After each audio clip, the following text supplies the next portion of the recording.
রমজান মাসে রাসূলুল্লাহ সাল্লাল্লাহু আলাইহি ওয়াসাল্লাম নিজে যে আমলগুলো করতেন এবং করতে উৎসাহ দিতেন সেগুলোর গুরুত্বপূর্ণ কয়েকটি জেনে নিন। রমজান শুধু একটি মাস নয়, এটি আত্মশুদ্ধি ও রহমতের মৌসুম। এই মাসে রাসূলুল্লাহ সাল্লাল্লাহু আলাইহি ওয়াসাল্লাম বিশেষ কিছু আমল করতেন এবং আমাদেরও করতে উৎসাহ দিয়েছেন। তিনি নিয়মিত সাওম পালন করতেন এবং বলেছেন, ঈমান ও সওয়াবের আশায় রোজা রাখলে গুনাহ মাফ হয়ে যায়। রমজানের রাতে তিনি দীর্ঘ নামাজ আদায় করতেন। রমজানে তার দানশীলতা ছিল প্রবল বাতাসের চেয়েও বেশি। হযরত ইবনে আব্বাস রাদিয়াল্লাহু আনহু বলেন, রমজানে তিনি জিবরাইল আলাইহি ওয়াসাল্লামের সাথে কোরআন পর্যালোচনা করতেন। শেষ দশকে তিনি ইতিকাফ করতেন এবং শবে কদর খুঁজতে উৎসাহ দিতেন। তিনি সাহরি খাওয়ার প্রতি গুরুত্ব দিতেন এবং দ্রুত ইফতার করতেন। রোজা হবে খাঁটি নিয়তে, কোরআন হবে দৈনিক সঙ্গী, নামাজ হবে নিয়মিত, দান হবে আন্তরিক, আর দোয়া হবে অশ্রুসিক্ত হৃদয়ে। চলুন রাসূলুল্লাহের সুন্নাহ অনুসরণে রমজানকে করি জীবনের পরিবর্তনের সূচনা। আমিন। রাসূলুল্লাহ সাল্লাল্লাহু আলাইহি ওয়াসাল্লাম বলেছেন, মুসলিমকে যে কোনো ক্লান্তি, অসুখ, চিন্তা, শোক, এমনকি তার পায়ে কাঁটা ফুটলেও এর মাধ্যমে আল্লাহ তাআলা তার গুনাহ সমূহ ক্ষমা করে দেন। ক্লান্তি যদি আসে মনে, অসুখ নামে দেহে, চিন্তার মেঘ ঢাকে যখন জীবনেরই গেহে, শোকের ছায়া নামে নীরব অন্তরেরই কোণে, ধৈর্য ধরো মুমিন তখন রবের ভরসা মনে। পায়ে যদি কাঁটা ফুটে ব্যথা লাগে ক্ষণে, তাও যে বিফল যায় না কিছু, লিখা আছে গুণে। রহমতেরই হাত বাড়িয়ে দয়াময় সেই রব, গুনাহগুলো ঝরিয়ে দেন, করেন অন্তর সব। দুঃখ তাই অভিশাপ নয়, রহমতেরই দান, ধৈর্যের মাঝে লুকিয়ে আছে জান্নাতেরই জ্ঞান। হাসি কান্না সবই মুমিন পায় সওয়াবের ছোঁয়া, রবের দিকে ধাবিত হলে কষ্ট যায় যে ধোয়া। তাই বিপদে ভেঙে পড়ো না, রেখো ঈমান ঠিক, প্রতিটি ক্ষত সাক্ষী হবে রহমতেরই দিক। আমিন। মৃত্যুর পর ধন সম্পদ হবে ওয়ারিসদের, রুহু হবে আজরাইলের, মাংস হবে পোকামাকড়ের, হাড় হবে মাটির, নিজের বলতে থাকবে শুধু তোমার নেক আমল। তাই সময় থাকতে গড়ে নাও তোমার আখিরাতের সম্বল। রাসূলুল্লাহ সাল্লাল্লাহু আলাইহি ওয়াসাল্লাম বলেছেন, যখন রমজান আসে তখন রহমতের দরজাগুলো খুলে দেওয়া হয়, জাহান্নামের দরজাগুলো বন্ধ করে দেওয়া হয় এবং শয়তানদের শৃঙ্খলাবদ্ধ করা হয়। রমজান মাসে আল্লাহ তাআলা বান্দাদের প্রতি বিশেষ দয়া বর্ষণ করেন। নফল ইবাদত ফরজের সমান সওয়াব পায়, আর ফরজের সওয়াব বহুগুণ বৃদ্ধি পায়। কোরআন তিলাওয়াত, দান, সদকা ইত্যাদির মাধ্যমে আল্লাহর রহমত লাভের সুযোগ তৈরি হয়।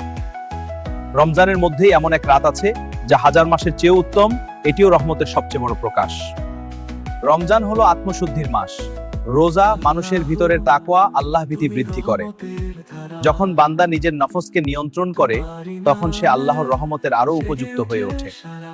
গুনাহ থেকে বেঁচে থাকা, বেশি বেশি দোয়া ও ইস্তিগফার করা উচিত। আমিন। হযরত আবু হুরায়রা রাদিয়াল্লাহু আনহু থেকে বর্ণিত, রাসূলুল্লাহ সাল্লাল্লাহু আলাইহি ওয়াসাল্লাম বলেছেন, কিয়ামতের দিন বান্দার আমলের মধ্যে সর্বপ্রথম তার সালাতের হিসাব নেওয়া হবে। যদি তার সালাত সঠিক হয় তবে সে সফল ও মুক্তি লাভ করবে, আর যদি তা ত্রুটিপূর্ণ হয় তবে সে ক্ষতিগ্রস্ত ও ব্যর্থ হবে। যদি ফরজ সালাতে কোনো ঘাটতি থাকে, আল্লাহ তাআলা বলবেন, দেখো আমার বান্দার কোনো নফল সালাত আছে কিনা। অতঃপর নফল দ্বারা ফরজের ঘাটতি পূরণ করা হবে। এরপর অন্যান্য আমলের হিসাবও এভাবেই নেওয়া হবে। হযরত আবু হুরায়রা রাদিয়াল্লাহু আনহু থেকে বর্ণিত, রাসূলুল্লাহ সাল্লাল্লাহু আলাইহি ওয়াসাল্লাম বলেছেন, কিয়ামতের দিন বান্দার আমলের মধ্যে সর্বপ্রথম তার সালাতের হিসাব নেওয়া হবে। যদি তার সালাত সঠিক হয় তবে সে সফল ও মুক্তি লাভ করবে, আর যদি তা ত্রুটিপূর্ণ হয় তবে সে ক্ষতিগ্রস্ত ও ব্যর্থ হবে। যদি ফরজ সালাতে কোনো ঘাটতি থাকে, আল্লাহ তাআলা বলবেন, দেখো আমার বান্দার কোনো নফল সালাত আছে কিনা। অতঃপর নফল দ্বারা ফরজের ঘাটতি পূরণ করা হবে। এরপর অন্যান্য আমলের হিসাবও এভাবেই নেওয়া হবে। সালাত ইসলামের স্তম্ভ, এটি ঈমানের বাস্তব প্রমাণ। ফরজ সালাতের গুরুত্ব অপরিসীম, অবহেলা করলে ক্ষতির সম্ভব না। নফল ইবাদতের মূল্য আছে, তা ফরজের ঘাটতি পূরণে সহায়ক। সাফল্যের চাবিকাঠি সালাত, দুনিয়া ও আখিরাতে কল্যাণের পথ। তাই আমাদের উচিত সময় মতো খুশু খুজুর সাথে সালাত আদায় করা। রাসূল সাল্লাল্লাহু আলাইহি ওয়াসাল্লাম বিদ্বেষ, বিভেদ ও অহংকার সম্পর্কে বলেছেন, নিশ্চয়ই আল্লাহর কাছে সবচেয়ে নিকৃষ্ট ব্যক্তি হলো সেই ব্যক্তি যে ঝগড়াটে ও তর্কপ্রিয়। নবী সাল্লাল্লাহু আলাইহি ওয়াসাল্লামের কিছু লোক ছিল যারা সত্য জানার জন্য নয় বরং নিজেকে জাহির করা, অন্যকে পরাজিত করা এবং কথার মারপেঁচাে জড়িয়ে ঝগড়া বাঁধানোর জন্য ধর্মীয় ও দুনিয়াবী বিষয়ে তর্কে লিপ্ত হতো। এরা কথা বলতো রুড ভাষায়, অহংকার নিয়ে, অপরকে অপমান করার মানসিকতা থেকে। এই আচরণ সমাজে বিদ্বেষ, বিভেদ ও অহংকার ছড়াতো। তখনই রাসূলুল্লাহ এই হাদিসটি বলেন, যাতে উম্মত বুঝতে পারে ঝগড়া ও অহেতুক তর্ক আল্লাহর কাছে খুবই অপছন্দনীয়। সত্য জানা উদ্দেশ্য হলে আলোচনা করা ভালো, কিন্তু জিততে চাওয়া, অপমান করা ও ঝগড়া করা মারাত্মক গুনাহ। একজন মুমিনের পরিচয় হলো নম্রতা, ধৈর্য ও সুন্দর ভাষা। রাসূল সাল্লাল্লাহু আলাইহি ওয়াসাল্লাম আরো বলেছেন, আমি জান্নাতের মাঝখানে একটি ঘরের জামিন দিচ্ছি তার জন্য যে সত্য হওয়া সত্ত্বেও ঝগড়া পরিত্যাগ করে। ঝগড়াটে হওয়া মানে অহংকার বাড়ে, নেক আমল নষ্ট হয়, আল্লাহর অসন্তুষ্টি নেমে আসে। আর সহনশীলতা ও নীরবতা মর্যাদা বাড়ায়, হৃদয় জয় করে আল্লাহর সন্তুষ্টি আনে।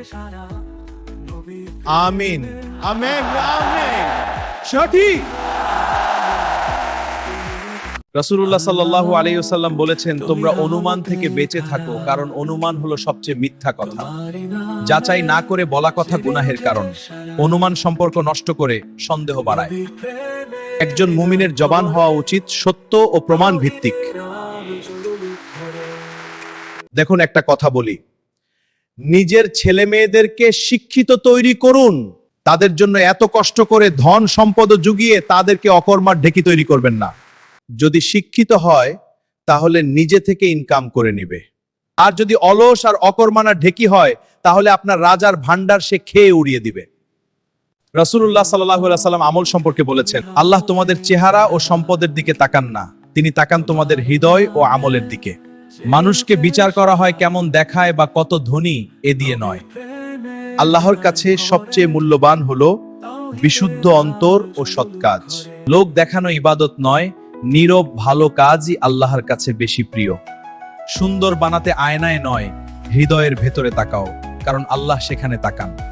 এই হাদিস আমল করতে আল্লাহ আমাদেরকে সামর্থ্য দান করুন, আমিন।